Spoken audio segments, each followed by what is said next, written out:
1 2 3 4 5 6 7 8 9 10 10. അയ്യോ, ഈ വീടിന് എന്തോ ലക്ഷണക്കേടുണ്ട്. ഞാൻ ഇങ്ങോട്ട് വന്നപ്പോ 11 പെട്ടി നിറച്ച സാധനങ്ങൾ കൊണ്ടുവന്നതാ. ഇപ്പൊ 10 എണ്ണേ കാണുന്നുള്ളൂ, ഒരെണ്ണം കാണുന്നില്ല. എന്റെ ജീവന്റെ ജീവനായ സാധനങ്ങളാ ഞാൻ അതിനകത്ത് എടുത്തു വെച്ചത്. എനിക്കത് കിട്ടാൻ ഞാൻ ഒരു മനസ്സമാധാനം ഉണ്ടാവില്ല, ഒന്നും കഴിക്കാനും പറ്റില്ല. സുധാരേട്ടാ, ഞാനത് എവിടെയാ തരേണ്ടത്? നീ ബഹളം വെക്കാതിരിക്കെ, നമുക്കത് കണ്ടുപിടിക്കാം. ഇതിനകത്ത് നീ അത് കൊണ്ടുവന്നിട്ടുണ്ടെങ്കിൽ ആ പെട്ടി എവിടെയും പോവില്ല. ഞാനല്ലേ പറയുന്നത്. അത് ഞാൻ ഇതിനകത്ത് തന്നെ കൊണ്ടുവന്നിട്ടുണ്ട്, അതെനിക്ക് ഉറപ്പാ. എന്നാൽ അത് ഇതിനകത്ത് തന്നെ കാണും. ജീവന്റെ ജീവനായിട്ടുള്ള സാധനങ്ങൾ ഒരു പെട്ടിയിൽ വെച്ച് പൂട്ടാതെ പല പല പെട്ടികളായിട്ട് വെച്ചുകൂടായിരുന്നോ?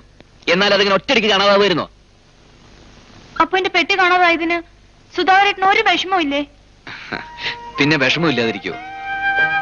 നിന്റെ വിഷമം ഇപ്പൊ എന്റെയും വിഷമ. നിന്റെ പെട്ടി എന്റെയും പെട്ടിയല്ലേ?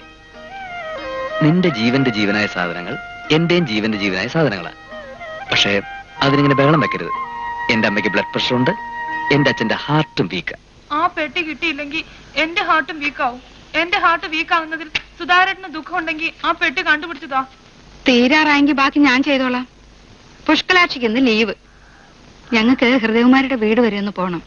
ഇന്നിവിടെ ചോറും കറിയൊന്നും വെക്കണ്ടെന്നാ തീരുമാനം. എനിക്കങ്ങനെ പെട്ടെന്ന് പോയിട്ട് ഒരു പണിയില്ല. എന്നാ ഒരു കാര്യം ചെയ്, പോയൊരു സിനിമ കണ്ടേച്ചു വാ. കുട്ടിയുടെ പെട്ടി എന്തോ കാണാനില്ലെന്ന് തോന്നുന്നു, അതായി ബഹളം. ഇനിയിപ്പൊ കാണാതായ സ്ഥിതിക്ക് അതിൽ എന്തുണ്ടെന്ന് പറഞ്ഞാലും നമ്മൾ വിശ്വസിച്ചല്ലേ പറ്റൂ. ടീച്ചർ ഒരു പാവ, ആരോട് എന്ത് വിട്ടുവീഴ്ചയും ചെയ്യും. അതുകൊണ്ട് പറയാ, ഇപ്പോഴേ അയഞ്ഞു കൊടുത്താല് ഏതൊരു പുത്തൻ പെണ്ണും ഒടുവില് ഭൂമി കുലുക്കും. അണ്ടിയോട് അടുക്കുമ്പോഴറിയാൻ ചിന്നമാളും അമ്മേ മാങ്ങയുടെ പുളി. പുഷ്കലാക്ഷി അമ്മേ, നീ വിഷമിക്കണ്ടടി, അങ്ങനെ ഒന്നും സംഭവിക്കില്ല. കാരണം എന്താണെന്നറിയോ? ഈ മാങ്ങയ്ക്ക് അണ്ടിയില്ല. ഇത് കണ്ടോ? 1 2 3. ഈ 10 നീ ഇത് 100ാമത്തെ പ്രാവശ്യമല്ലേ എണ്ണുന്നത്? ഇത്ര വിഷമിക്കാൻ കാണാതായ ആ പെട്ടിയിൽ എന്താണെന്നെങ്കിലും നിനക്ക് പറഞ്ഞൂടെ?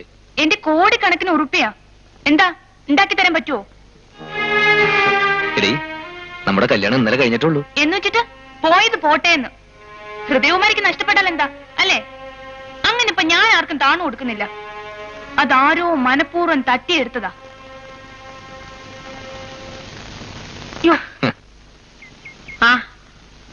പണിക്കരിയേട്ടൻ ഈ വഴി വന്നത് നന്നായി.